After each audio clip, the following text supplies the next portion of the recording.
ici, bienvenue dans ce nouvel épisode. Je vais vous spammer à chaque début de vidéo, mais je vous le redis, je suis en conférence le 26 novembre à Toulouse. N'hésitez pas à aller regarder tous les détails de cet événement dans la description. Il y a un lien Facebook avec l'événement, tout le bazar, tout le bazar. Réservez vos places si ce n'est pas encore fait, si vous pouvez venir, parce qu'évidemment, si vous réservez vos places et que vous ne venez pas, je serai très déçu et je vais pleurer. Vous avez envie de me voir pleurer? En plus, je suis sûr que oui, vous avez envie de me voir pleurer. Vous êtes des monstres. 3 ans de théâtre. Merci à tous. Je serai en tournée le 12, le 52 à Briançon. Ça n'existait pas comme ville. Cette blague a beaucoup trop duré. Bref, aujourd'hui on va parler de X-Ray de Rasmus. C'est un tour qui permet de trouver dans quelle main se situe une boule noire ou tout autre objet que vous aurez décidé. Alors, la description des faits, ça va être très simple. Le spectateur met une boule noire dans la main droite ou dans la main gauche, derrière son dos, évidemment, vous ne regardez pas. Et juste quand il remet ses mains devant vous, vous pouvez se concentrer, il est dans ta main droite et vous aurez bon à chaque fois. Évidemment, vous n'êtes pas limité à une boule noire avec le matériel que vous recevez, si, mais par contre, vous pouvez acheter d'autres, par exemple des pièces spéciales qui sont en vente en boutique de magie, etc., pour pouvoir diversifier un petit peu les objets que le spectateur peut mettre dans ses mains. C'est parti pour la critique? Allez, on y va.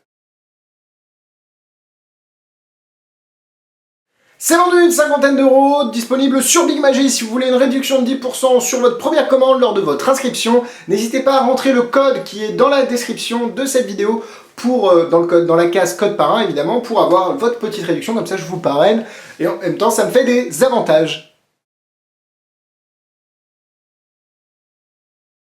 Voilà ce que vous recevez. Alors je ne vais pas spoiler parce que si j'ouvre, vous voyez tous les gimmicks. Donc vous recevez 4 boules blanches comme ces dernières, ici fabriquées dans un métal précieux, pas du tout, c'est du plastique. Vous recevez cette petite boule noire avec des propriétés assez intéressantes et qui est vraiment, qui ressemble à une boule noire en fait. Il n'y a rien à dire, c'est une boule noire. Vous recevez un petit sac en velours ici pour faire l'effet de Kurutsuke, quelque chose comme ça. Donc vous avez les 4 boules blanches plus la boule noire dans ce sac là. Vous demandez au spectateur de se passer le sac et de prendre une balle à chaque fois sans regarder. Et au final, quand vous vous retournez, vous savez qui a la boule noire. Un peu comme dans Koh-Lanta en fait. Oui, je regarde Koh-Lanta, et alors? Et vous recevez bien entendu les gimmicks qui sont au nombre de 2, 3 à peu près. Donc il y a 2 gimmicks principaux plus un gimmick qui fait le travail entre guillemets. C'est de la bonne qualité. Après bon c'est du basique, mais bon ça marche, ça fonctionne.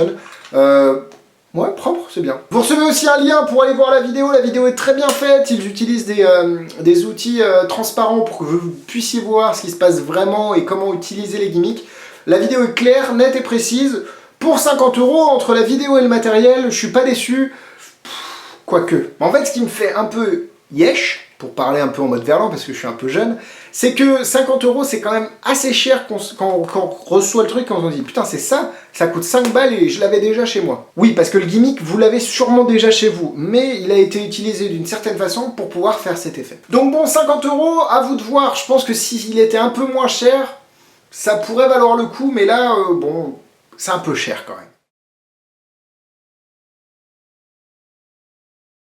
La démonstration, je peux pas vous la faire, j'ai pas de spectateur et de toute façon ça ne donnerait rien, il y a juste à mettre, le spectateur a ses 2 mains fermées comme ça, hop, et il a la balle dans une des 2 mains, et vous mettez vos mains comme ça par-dessus, et vous pouvez juste comme ça en mettant vos mains par-dessus déterminer dans quelle main le spectateur cache la boule noire. Désolé pour la non-démonstration ici, mais voilà, c'est l'effet un petit peu, c'est ce qui se passe, et généralement c'est assez précis, ou pas, on va voir ça tout de suite dans la critique.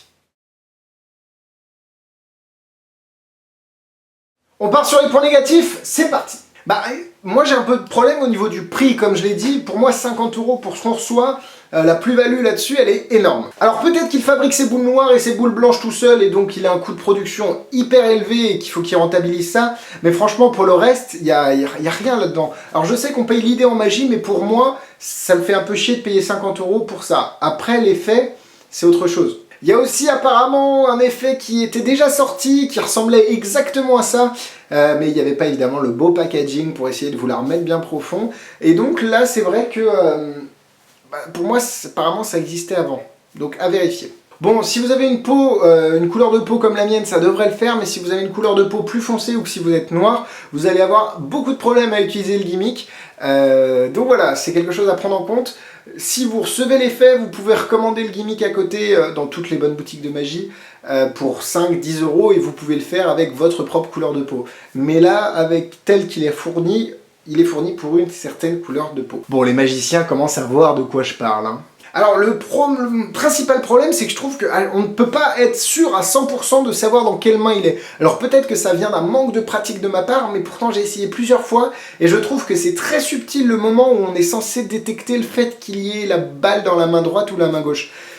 Donc à voir si c'est un problème seulement pour moi ou si c'est général. Et c'est parti pour les points positifs. Bon, ce qui est intéressant, c'est que c'est un outil qui est non électronique, c'est complètement mécanique le principe, et donc ça vous permet de ne pas vous soucier des piles ou de problèmes d'électronique qui pourraient arriver durant vos routines et donc ne pas faire fonctionner le tour. C'est super bien mis en forme, hein, le paquet. J'ai l'impression qu'ils aiment bien faire leur petite boîte en métal là en ce moment, entre The Key, ça, c'est assez la mode. Donc bon, le packaging, c'est à noter, c'est plutôt agréable comme packaging. J'ai dit 2 fois packaging, balèque. Vous recevez 2 gimmicks principaux, donc ça vous permet de les ajuster au niveau de la taille, je sais pas, hein, à vous de voir. Mais c'est vrai que c'est une bonne idée d'avoir inclus 2 gimmicks pour les personnes qui sont plus petites ou qui ont des morphologies différentes. Donc pas mal Rasmus. C'est bizarre comme nom, mais Rasmus, oui, bah écoute, Rasmus. Alors quand j'ai dit que le gimmick n'était pas sûr à 100%, c'est vrai et pas vrai, en fait.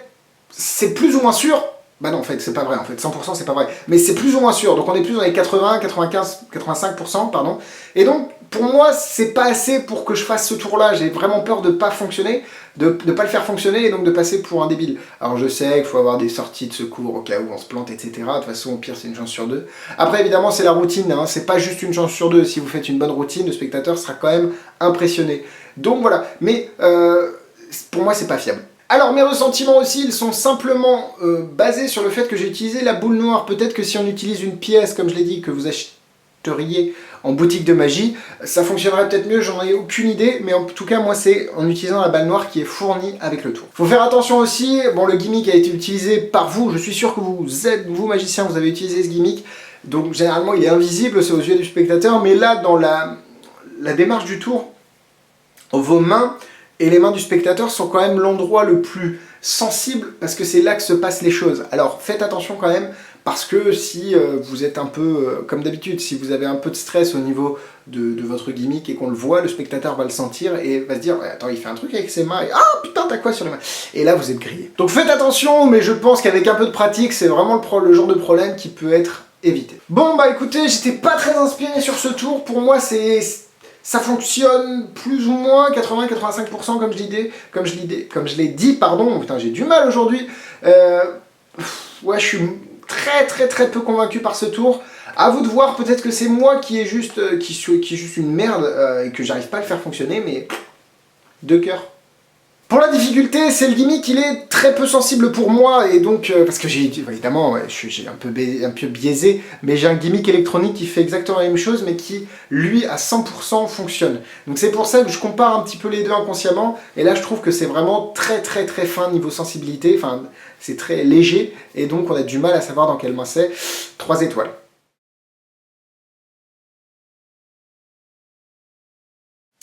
On en vient aux produits similaires, Scan 3D de Pro Mystique, pour moi c'est la Rolls-Royce, alors évidemment on n'est pas du tout dans les mêmes gammes de prix, là on est dans les 300-400 €, mais là vous êtes sûr à chaque coup ça va fonctionner. Il y a aussi Sixth Sense 2.5 de Hugo Chelet aussi qui fonctionne très bien apparemment, mais voilà, si moi je devais vous conseiller un outil, c'est vraiment le Scan 3D, de façon Pro Mystique qui font des produits de fou, c'est génial, et peut-être que si ça vous intéresse que je fasse des vidéos sur les produits Pro Mystique, même si c'est des produits très chers, c'est de la très haute qualité, de la très haute technologie, peut-être que ça intéresserait quelques-uns d'entre vous, donc laissez votre avis dans les commentaires. C'est tout pour moi cette semaine, merci de m'avoir suivi. Si la vidéo vous a plu, n'hésitez pas à la liker, à la partager à vos amis magiciens. Je suis sur Facebook, likez la page des avis d'Alexis, vous êtes tenus au courant de toutes les actualités évidemment. Abonnez-vous à la page, à la chaîne YouTube. Putain, ça fait longtemps que je m'étais pas planté. Mais voilà, bon bah on arrête. Je m'avais dit que la prochaine fois que je me plantais, j'arrête la chaîne YouTube, bah voilà. Allez hop, terminé. On va fermer tout ça. J'ai déjà fait cette blague avec les spots? Ouais, et ben je recommence. C'est ma chaîne, je fais ce que je veux. Enfin, c'était ma chaîne, cette chaîne n'existe plus. Adieu. Oui, je sais, je suis un grand acteur, vous y avez cru, vous êtes tous tombés dans le panneau. Bah non, je vais pas fermer ma chaîne YouTube. En tout cas, pour l'instant, et n'en déplaise à certains d'ailleurs, hein, je vous vois là, vous regardez la vidéo, Alexis est trop cool après la grosse tête, il se prend pour qui, pour tirer... Oui, parce que je fais aussi imiter les rageux et les haters. Bref, moi je vous dis à la semaine prochaine, bisous bisous.